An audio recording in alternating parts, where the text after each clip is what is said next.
Liaison committee গঠন করা হয়েছে, সেটা দুইটা শিক্ষা প্রতিষ্ঠানের সাধারণ শিক্ষার্থীদের নেতৃত্বে তারা যেন কোনো রকমের অপ্রীতিকর ঘটনা, কোনো রকম নৈরাজ্য যেন সৃষ্টি না হয় কলেজ ক্যাম্পাসগুলোতে, সেই দিকটা তারা নজরদারি করবেন। আগামী 15 কার্য দিবসের মধ্যে তার তদন্ত কমিটি তাদের এই তদন্ত রিপোর্ট জমা দিবেন। টাউন হলটা কি মনে হয় কোনো একটা দলের, আমি দলটার নাম না বলি, যে কোনো একটা দলের ঘর।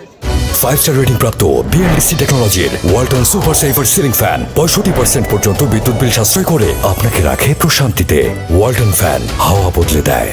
আসলে কোটা সংস্কার আন্দোলন এবং স্বৈরাচার সরকার পতনের যে আন্দোলন ছিল, সেই আন্দোলনে আমাদের শহীদ ভাইরা যারা তাজা রক্ত ঝরিয়েছেন রাজপথে এবং গুলির সামনে বুক পেতে দিয়েছেন, তাদের স্মরণেই আজকে আমাদের এই শহীদ লং মার্চ কর্মসূচি, এবং এটা শুরু হতে যাচ্ছে বিএম কলেজ 0 পয়েন্ট থেকে, এবং এর সাথে আরও সম্পৃক্ত হয়েছেন আমাদের বরিশালের শহরের আরও অনেক সাধারণ শিক্ষার্থী এবং অন্যান্য শিক্ষা প্রতিষ্ঠানগুলো আমাদের সাথে একাত্মতা ঘোষণা করেছেন। সেখানে আমি ব্যক্তিগতভাবে উপস্থিত ছিলাম, এবং সেখানে যে সিদ্ধান্ত নেওয়া হয়েছিল একটি তদন্ত কমিটি গঠন করা হবে। সেখানে তদন্ত কমিটিতে আপনার 2টি প্রতিষ্ঠানের সিনিয়র শিক্ষক থাকবেন এবং প্রশাসন থেকে 2 জন থাকবেন এবং উপকমিশনার থাকবেন, এটার প্রধান 6 সদস্য বিশিষ্ট। আর এখানে যে তদন্ত কমিটি গঠন করা হয়েছে তারা রিপোর্ট জমা দিবেন যে কোন প্রতিষ্ঠানে কীরকম ক্ষতি হয়েছে এবং দোষীকারা দোষীদের দোষী সাব্যস্ত করে তাদেরকে শাস্তির আওতায় নিয়ে আসা হবে, আইনের আওতায় নিয়ে আসা হবে। এবং একটি লিয়াজো কমিটি গঠন করা হয়েছে, সেটা 2টা শিক্ষা প্রতিষ্ঠানের সাধারণ শিক্ষার্থীদের নেতৃত্বে তারা যেন কোনো রকমের অপ্রীতিকর ঘটনা, কোনো রকম নৈরাজ্য যেন সৃষ্টি না হয় কলেজ ক্যাম্পাসগুলোতে, সেই দিকটা তারা নজরদারি করবেন। আগামী 15 কার্য দিবসের মধ্যে তার তদন্ত কমিটি তাদের এই তদন্ত রিপোর্ট জমা দিবেন।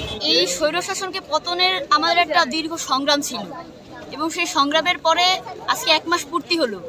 এই 1 মাস পূর্তিতে আমরা সারা বাংলাদেশকে মনে করিয়ে দিতে চাচ্ছি যে কোনো দিন দ্বিতীয় স্বৈরশাসক আবার দাঙ্গা আবার সে দানা বাঁধতে না পারে।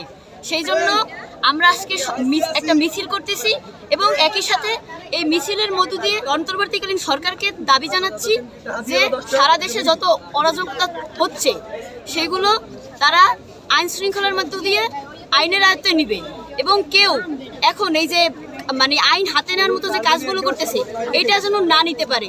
এবং একই সাথে আপনারা দেখবেন যে আমাদের দেশে আরেক ক্ষমতাশীল দল এই বিভিন্ন জায়গায় যে তারা বিভিন্ন অরাজকতা তৈরি করতেছে।